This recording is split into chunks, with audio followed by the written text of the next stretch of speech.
নমস্কার, আমি গৌতম রানা রানা অটো সেন্টারের পক্ষ থেকে আপনাদের সবাইকে স্বাগত।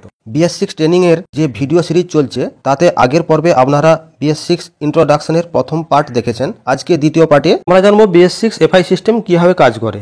তা ওইটা আপনাদের ডিটেলসে জানানোর আগে আপনাদের একটা ছোট উদাহরণ দিই, কারণ উদাহরণটা দিলে আপনাদের বুঝতে সুবিধা হবে।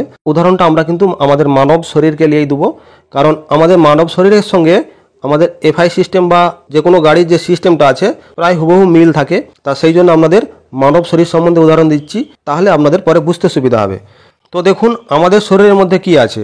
আমরা জানি 5টা ইন্দ্রিয় আছে: চোখ, কান, নাক, জিভ এবং ত্বক। তা এই 5টা ইন্দ্রিয়ের 5 রকম কাজ। কেউ দেখছি, কেউ তাপমাত্রা বা ঠান্ডা অনুভব করছি, কেউ শুনছি, যাই হোক। তা ওই 5টা ইন্দ্রিয় আমাদের ব্রেনকে পরিচালনা করে বা ব্রেনকে সিগন্যাল দেয় যে কোথায় কী ধরনের সমস্যা বা আমরা কি অনুভব করছি। তা ব্রেন সেই মতো সিগন্যাল নিয়ে আমাদের শরীরের সমস্ত অঙ্গ প্রত্যঙ্গকে পরিচালনা করে। যেমন ধরুন, আমাদের শরীরে যদি কোথাও মশা বসে, তা মশা আমাদের সাধারণত ত্বকেই বসে। ত্বক একটা সেন্সার বা আমাদের ইন্দ্রিয়। ওই ত্বকে যখন মশাটা বসছে তখন কিন্তু সর্বপ্রথম ত্বক বুঝতে পারছে, বুঝতে পেরে সঙ্গে সঙ্গে আমাদের ব্রেনকে পাঠিয়ে দিচ্ছে। তা ব্রেনকে আমাদের কীভাবে সিগন্যাল পাঠাচ্ছে? আমাদের নার্ভ সিস্টেম আছে, ওই নার্ভের মাধ্যমে আমাদের ব্রেনকে কিন্তু সিগন্যাল পাঠিয়ে দিচ্ছে। যেটা আমাদের বাইকের ক্ষেত্রে কি হয়, আমাদের ওয়ারিংয়ের তার থাকে, ওগুলো কিন্তু আমাদের নার্ভের কাজ করছে। আর সেন্সার যেগুলো আছে সেগুলো কিন্তু আমাদের শরীরের মধ্যে 5টা ইন্দ্রিয় যে কাজ করে সে একই কাজ করছে। তা এরপর কি করছে, ইসিইউ বা ICM বা আমাদের ব্রেন একই রকমই কাজ করে। ও ব্রেন তখন বুঝে যাচ্ছে যে আমাদের হাতটাকে এবার কাজে লাগাতে হবে, তাহলে ওই হাতটাকে তখন সিগন্যাল দিচ্ছে। হাত কিন্তু সেই সিগন্যাল পাওয়া মাত্রই যেখানে মশা বসেছে সেখানে কিন্তু আঘাত করে দিচ্ছে, যার ফলে মশাটা মরে যাচ্ছে বা যাই হোক, ওইখানে কিন্তু আঘাত করাচ্ছে আমাদের হাতকে দিয়ে। তাহলে আমাদের হাত হলো আমাদের এক ধরনের বাইকের ক্ষেত্রে অ্যাকচুয়েটার। তা বাইকের ক্ষেত্রেও অনেকগুলো অ্যাকচুয়েটার আছে। তা এখান পর্যন্ত আপনারা মানব শরীর সম্বন্ধে বুঝলেন। এরপর আমরা জেনে নিই আমাদের BS6 টু হুইলার অর্থাৎ বাইকের ক্ষেত্রে আমাদের BS6 FI সিস্টেম কীভাবে কাজ করছে সেটা জানি। তাহলে আমাদের এটা মিলিয়ে দেখবেন আমাদের সঙ্গে কীরকম মিলছে। তা FI সিস্টেমটা কাজ করার জন্য প্রধানত আমাদের কিছু সেন্সারের প্রয়োজন এবং ECU প্রয়োজন এবং অ্যাকচুয়েটারের প্রয়োজন। আমাদের এখানে মূলত অনেক সেন্সার আছে, তার মধ্যে মুখ্য ভূমিকা পালন করে মোট 5টা সেন্সার। তার মধ্যে TMAP sensor, TP sensor, thermal sensor, O2 sensor এবং CKP সেন্সার। এই 5টা সেন্সারের কাজ আমাদের ইঞ্জিনের মধ্যে পারফরমেন্স কেমন আছে, অর্থাৎ ইঞ্জিনের কন্ডিশন কেমন, তেল বেশি পুড়ছে না কোথাও লোড বেশি পড়ছে বা কীরকম ধরনের স্পিডে চলছে বা আমাদের অ্যাক্সেলেটার আমরা কেমন জোরে করছি, সমস্ত রকম ডাটাটা ও সংগ্রহ করবে এবং সেই ডাটাগুলোকে সিগন্যাল আকারে ECUকে দেবে। তা ওই ECU কি করবে, ওদের কাছ থেকে সমস্ত রকম সিগন্যালগুলো নিয়ে, মানে ওই সমস্ত সেন্সার থেকে সিগন্যালগুলো নিয়ে ECM ডায়াগনস্ট করে বুঝবে যে আমাদের ইঞ্জিনের কন্ডিশন বা পারফরমেন্স বর্তমানে কেমন আছে।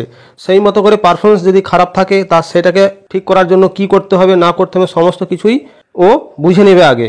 বুঝে নেওয়ার পর ওই সমস্যার সমাধানের জন্য অ্যাকচুয়েটারকে সিগন্যাল পাঠাবে। তা আমাদের এখানে মুখ্য ভূমিকা পালন করে মোট 5টা অ্যাকচুয়েটার। তার মধ্যে 1 নম্বরে আছে ফুয়েল পাম্প, তারপরে ইনজেক্টর, তারপরে ISC ভাল্ব, HT কয়েল এবং পার্চ ভাল্ব। তা ECU ওই সেন্সারের কাছ থেকে সিগন্যাল নিয়ে বোঝার পর তারপরে এই অ্যাকচুয়েটারগুলোকে সিগন্যাল পাঠিয়ে কাজ করাবে। এর ফলে কি হবে, আমাদের পরিবেশ দূষণের মাত্রাটাও কমবে। তাই এই অ্যাকচুয়েটারও কিন্তু আমাদের ইঞ্জিনের বিভিন্ন অংশে লাগানো থাকে।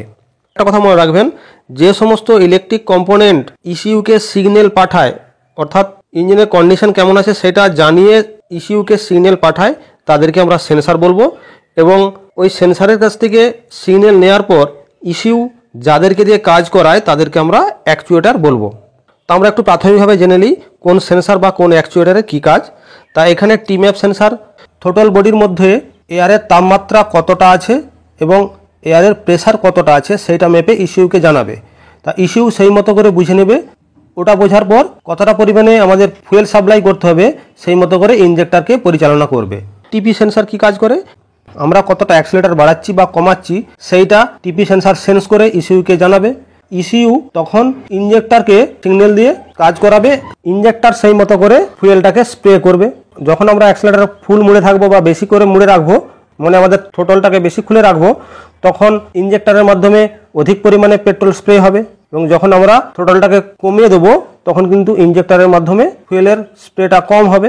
থার্মাল সেন্সার কি করবে, ইঞ্জিনের মধ্যে তাপমাত্রা কতটা আছে সেটা থার্মাল সেন্সার সেন্স করে ECUকে জানাবে। ECU বুঝবে কতটা ঠান্ডা আছে, অর্থাৎ ঠান্ডার সময় আমাদের চোখের প্রয়োজন হয়, তা সেই মতো করে ইনজেক্টরকে ECU পরিচালনা করবে। আর O2 সেন্সার আমাদের সাইলেন্সারের মাধ্যমে যে ইঞ্জিনের পোড়া গ্যাসটা বেরোয়, তা ওই গ্যাসের মধ্যে যদি অক্সিজেনের মাত্রা বেশি থাকে তা ওখান থেকে O2 সেন্সারের সাহায্যে ECU সেন্স করে নেবে যে আমাদের অক্সিজেনের মাত্রা কেমন বেরোচ্ছে, বা আমাদের যে সাইলেন্সারের মাধ্যমে যে পোড়া গ্যাসটা বেরোচ্ছে ওর মধ্যে কোনো অসামঞ্জস্য আছে কিনা, তা সেই মতো করে ওইখানে ইঞ্জেক্টরকে পরিচালনা করবে। সিকেপি সেন্সার আমাদের কি করবে, ক্র্যাঙ্ক কোন পজিশনে আছে, কখন পিস্টন টপে আসছে বা কখন পিস্টন টপ থেকে সরে যাচ্ছে, সেই সেন্সটা ইসিউকে জানাবে। সিকেপি সেন্সার যখনই অন হয়ে যাবে তখন ইসিউ বুঝে যাবে যে আমাদের ইঞ্জিনটাকে স্টার্ট মারা হয়েছে, তা সেই মতো করে ইঞ্জেক্টরকে চালু করবে, ফুয়েল পাম্পকে চালু করবে। এবং যেহেতু আমরা অ্যাক্সিলারেটর বাড়াচ্ছি না, সেই জন্য আমাদের টিপি সেন্সার কাজ করছে না, বা টিপি সেন্সার সেন্স করছে যে আমাদের অ্যাক্সিলারেটর বাড়াচ্ছে না, সেই মতো করে আইএসি ভালভটা খুলবে এবং এইচটি কয়েলটাও চালু হয়ে যাবে। এইভাবেই কিন্তু আমাদের সেন্সারগুলো কাজ করে। তা অ্যাকচুয়েটারের মধ্যে ফুয়েল পাম্প কি কাজ করছে, ফুয়েল পাম্প ট্যাঙ্ক থেকে পেট্রোল নিয়ে একটা প্রেসার তৈরি করছে, ওই প্রেসারটা ইঞ্জেক্টরকে দিচ্ছে, কারণ ওই প্রেসারটা যদি না দেওয়া হয় ইঞ্জেক্টর স্প্রে করতে পারবে না, সেই জন্য ফুয়েল পাম্প পেট্রোল একটা প্রেসার তৈরি করছে ইঞ্জেক্টরকে দেওয়ার জন্য। আর ইঞ্জেক্টর ওই ফুয়েল পাম্প থেকে প্রেসারাইজড পেট্রোলটাকে স্প্রে করছে। আর আইএসি ভালভ কি কাজ করে না, আমরা অ্যাক্সেলেটার মরছি যখন তখন তো গাড়ি চলছে, কিন্তু অ্যাক্সেলেটার ছেড়ে দিলে তো গাড়ি তো বন্ধ হয়ে যাবে। গাড়িটা অ্যাক্সেলেটার ছেড়ে দেওয়ার পরেও যাতে না বন্ধ হয়, অর্থাৎ আইডেল কন্ডিশনে গাড়িটা যাতে চালু থাকে বা স্টার্ট থাকে, সেজন্য এখানে আইএসি ভালভ কাজ করছে। তা এইচটি কয়েল কী করছে, আমাদের স্পার্ক প্লাগের জন্য প্রয়োজনীয় কারেন্টটাকে হাই ভোল্টেজে রূপান্তরিত করে স্পার্ক প্লাগে পাঠাচ্ছে। আর পার্চ ভালভ কী করছে, ট্যাঙ্কের মধ্যে যে ভেপারটা তৈরি হয় ওই ভেপারটাকে আলাদা পাইপ লাইনের মাধ্যমে নিয়ে এসে চারকোল ক্যানিস্টারের মধ্যে হয়ে আবার থ্রোটল বডির মাধ্যমে ইঞ্জিনের মধ্যে পুড়িয়ে দিচ্ছে। তা এখানে প্রশ্ন হচ্ছে যে আমাদের কার্বোরেটর সিস্টেম এবং এফআই সিস্টেমের মধ্যে পার্থক্যটা কী। তা এখানে পার্থক্য তো বলতে গেলে অনেক কিছুই, কিন্তু যেটা মূল পার্থক্য বা যেই কারণে আমাদের এফআই সিস্টেমটা আনা হয়েছে BS6-এর মধ্যে, তা আমরা কার্বোরেটর টিউনিং করতাম আমরা নিজেরা, সেখানে আমাদের ভুল ভ্রান্তি থাকতেই পারতো, এবং তার সঙ্গে গাড়ি চলতে চলতে কখনো এয়ার ফিল্টারে ময়লা পড়ে যাচ্ছে বা অন্য কোনো কারণে ইঞ্জিনের মধ্যে প্রবলেম আসছে, সেটা আমরা বুঝতে পারছি না, বা কখনো আমরা বেশি লোড দিচ্ছি বা সেই লোড অনুযায়ী যতটা আমাদের অ্যাক্সেলেটার করার কথা তার থেকেও বেশি অ্যাক্সেলেটার বা কম অ্যাক্সেলেটার করে ফেলেছি, যার ফলে ইঞ্জিনের পারফরমেন্স কমে যাচ্ছে, কিন্তু সেটা আমরা বুঝতে পারতাম না, যার ফলে আমাদের ইঞ্জিনের মধ্যে এয়ার ফুয়েলের মিক্সচারটা ঠিকমতো পুড়তো না বা কম পড়তো, বা এক কথায় এয়ার ফুয়েল মিক্সচারের সামঞ্জস্য থাকতো না, যার ফলে আমাদের পরিবেশ দূষণ হতো, কিন্তু আমরা সেটা বুঝতে পারতাম না। আর এফআই সিস্টেমের ক্ষেত্রে কি হয়েছে, আমাদের যে ইসিউ বা ইসিএমকে পুরো প্রোগ্রাম করে ওখানে সেট করা হয়েছে, ওর মধ্যে আমাদের কোম্পানি থেকে ডাটা ভরে দেওয়া হয়েছে যে কতটা অ্যাক্সেলেটার করলে কতটা ছুটবে এবং কত তাপমাত্রায় ইঞ্জিন থাকলে সেই মতো করে চোখ হবে, সমস্ত কিছুই একদম ডাটা ভরে দেওয়া হয়েছে ইসিউ এর মধ্যে। ওইখানে আমরা নিজেরা কিছুই করতে পারবো না। তা ইসিউ সমস্ত সেন্সারকে কাজে লাগিয়ে ও তার বুঝে নেবে যে আমাদের ইঞ্জিনের পারফরমেন্স বর্তমানে কেমন যাচ্ছে এবং এই পারফরমেন্স কোন দিকে কতটা সঠিক করতে হবে বা বেঠিক করতে হবে, সেই মতো করে ও বুঝে শুনে তা ওখানে যেরকমভাবে প্রোগ্রাম করা আছে সেই মতো করে অ্যাকচুয়েটারকে ওর কাজ করিয়ে নেবে। যার ফলে এখানে সবথেকে বড় সুবিধা কি পাওয়া গেছে না, এখানে আমাদের পরিবেশ দূষণের মাত্রাটা খুবই কম হচ্ছে। তা এই জন্যই আমাদের BS6-এর মধ্যে এফআই সিস্টেমটাকে আনা হয়েছে। এখানেই আমাদের আজকের এই পার্টটা শেষ করলাম। এর পরের পার্টের জন্য আপনারা অপেক্ষা করুন, শীঘ্রই আমরা পরের পার্টটা আপলোড করব।